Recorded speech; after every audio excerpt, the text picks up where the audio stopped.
About the idea of one taking something. Do you feel like a lot of people are like actually one take it, or do you feel like there's a lot of people who just practice a whole bunch, or what's your experience with that kind of thing? Okay, so one takes I don't believe in, first of all. So if you're recording a song, like it literally should be executed as a production. You know what I mean? And where you have the best final product you can have.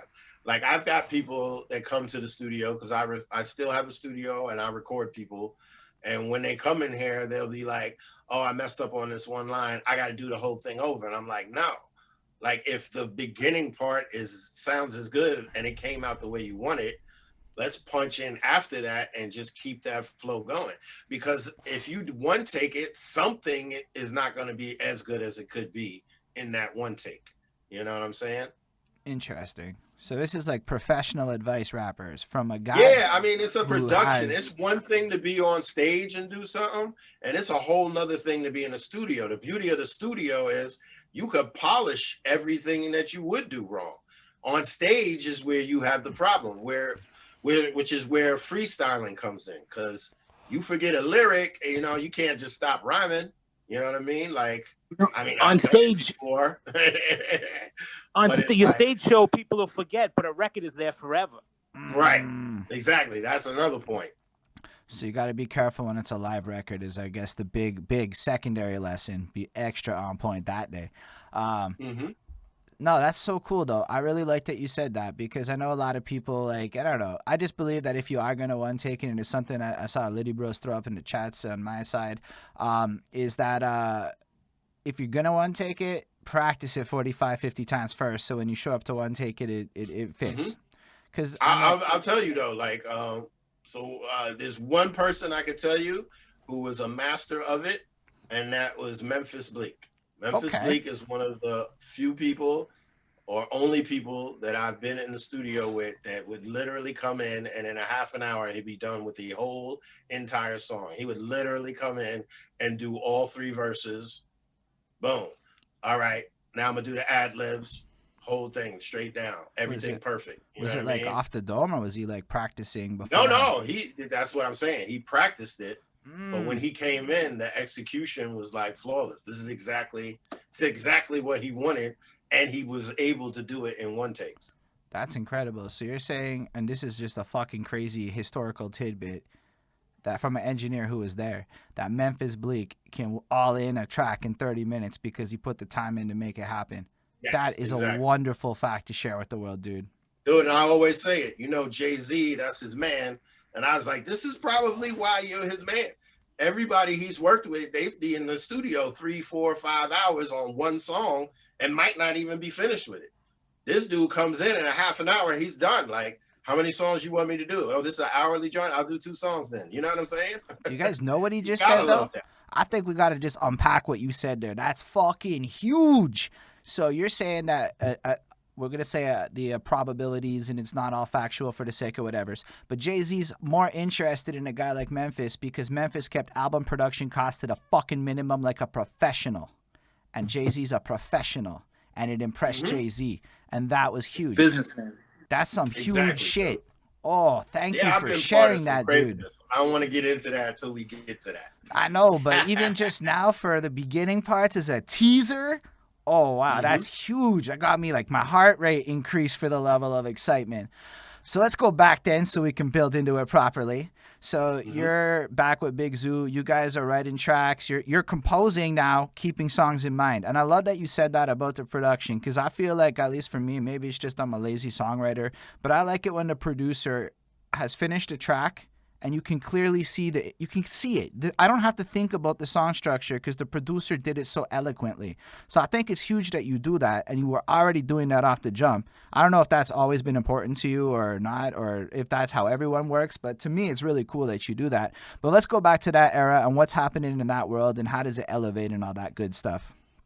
So it was cool. And we were big fans of music, and together we just increased our knowledge base as far as music goes. But I'm gonna say when we both ended up going to Rutgers University, and in college we were actually performing. They would have talent shows, open mics, whatever, and we would literally put together routines and get on stage and spit stuff. So when we did one show, and I believe it was with where Yo MTV Raps came by. So Dr. Dre and Ed Lover had a thing, and it was like a competition. So we were all in the competition. Zoo ended up winning, but Did you just it's say like we all Big performed Zoo and spit. won a competition that Dr. Dre was involved in? Not Dr. Dre, Oh, like the sorry. chronic Dr. Dre. Okay, my But bad. there's another Dr. Dre was overweight DJ. That's who the rolls guy with who Ed Lover. is that the one who just unfortunately passed away? And I might be wrong. Is that because I'm pretty sure I saw a I don't know Dr. about Dre that. who was over. I might be wrong. I don't know. It's not. Okay, okay. It's not. Sorry about that. I don't want to put anything bad on wax or anything. I'm just anyway. Well, he didn't pass away. He is sick, but it is that guy. It's just okay. he didn't pass away. All right. Well, that's good, but it's bad all at the same time. That's weird, mixed emotions. Thank you for clearing that up. I appreciate you, Flacco. So yeah, back to you, Nonezeo. That's still huge, though.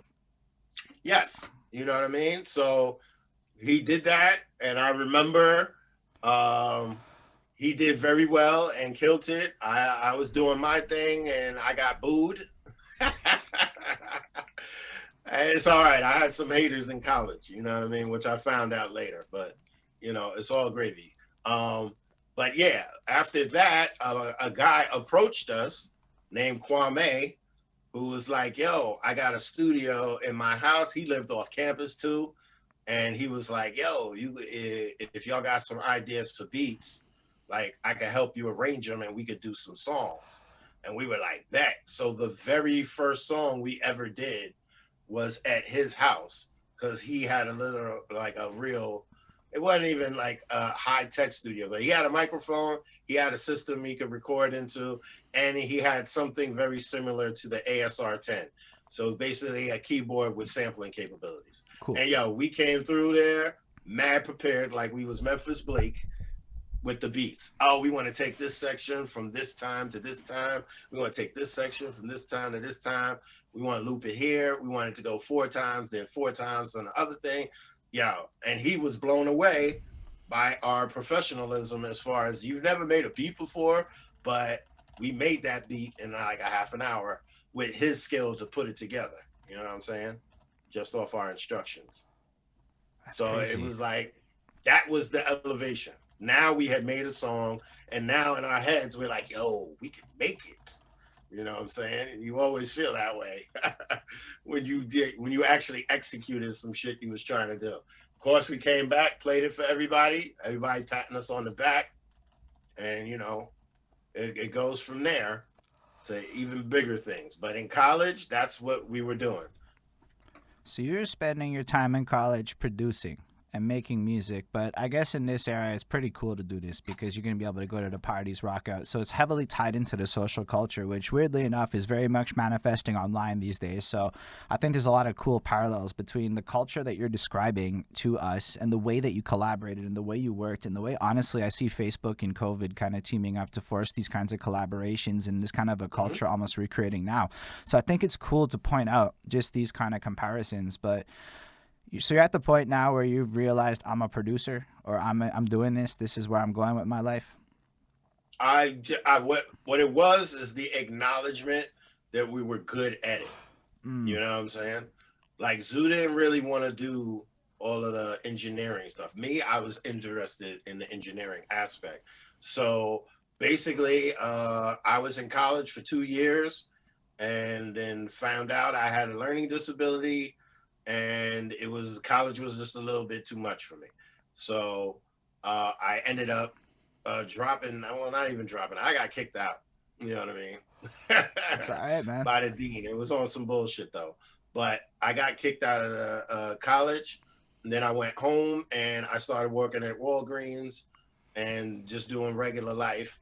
But one of my boys, invested money in us because he really liked what we were doing, and he became part of Solid Ground because he rhymes too. What was the and name he of that? bought an Sonic MPC. So say 60. Sonic Ground. Sorry, just what's the name of the group? Just so it's clear. Solid Ground. Solid Ground. Yep. Cool. Sorry. Go on, please. So basically, he bought a MPC 60, which was the sampling machine with the pads, and I learned how to use it, and now I was making beats at home, and we were creating mad songs. And then my other boy Doug Wilson was part of a group called Doggy Dog, who was a very popular hardcore group. They were originally called Mucky Pup, and then they got new members involved and changed the name to Doggy Dog. And we literally, because of Doug being so down with them, they would let us use some of the equipment they had to record stuff. And they liked it so much that we ended up doing a couple of records with them for their albums. So that totally explains the. You mean they robbed you? Yeah, I mean, you know, the record. Yo, I tell everybody about that. All right. My boy Scotty Banks was like, "Wow, that's fucked up." He's like, "But I love Doggy Dog, yo." So like, no disrespect to Doggy Dog or anything. It does answer the question because I think I saw Roadrunner was involved there, and I don't know. Yes, Roadrunner was so the like, reason that. I'm not gonna lie to you.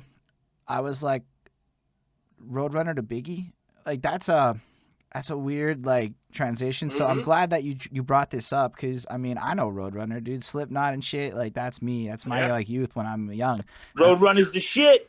Honestly, Nickelback. I don't know how or why, but Nickelback's Roadrunner, and I don't think a lot of people know that. But yeah, Nickelback, and then Stone Sour also. So Roadrunner does the rap battle beef shit where they play Corey Taylor. Everybody got to fall off sometime. But yeah, they play Corey Taylor against fucking Chad Kroeger, and if you watch the headline cycle, it is no fucking different than the way that the mainstream labels play rappers against each other, and I find that so fascinating that Roadrunner could be tied all the way back to this. So Roadrunner's effectively around back in the early hip-hop days and all this shit. Yes. I had no idea.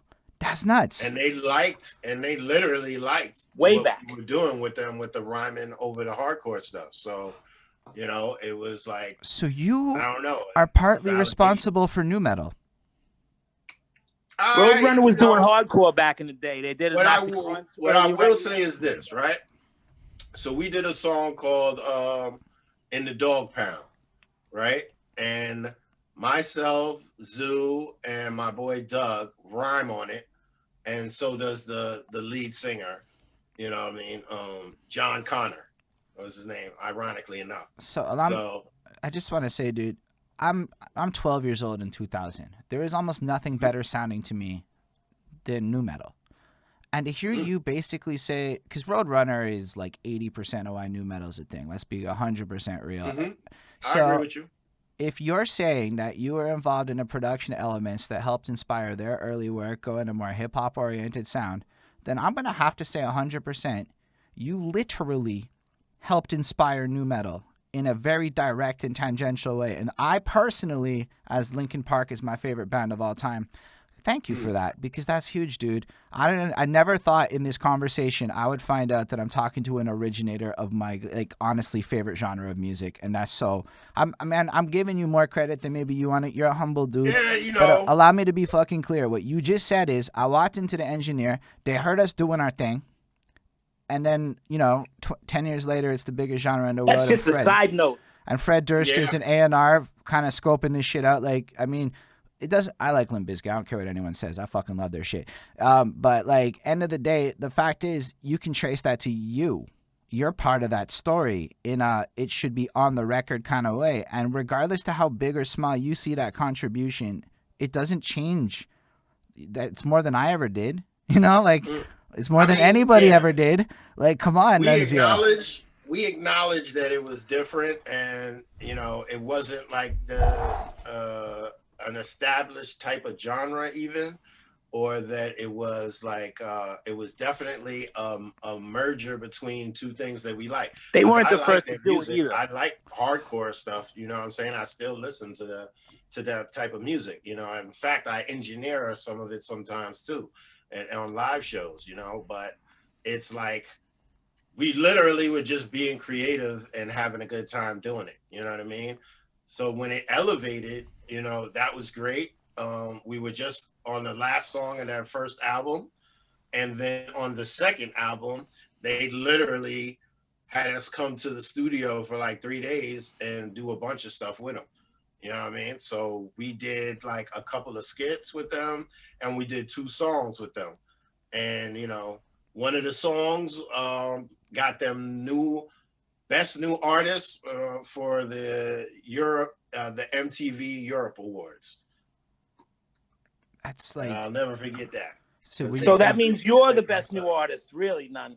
Yeah, you are. Wow. Like, I'm just processing what you just said. Did you get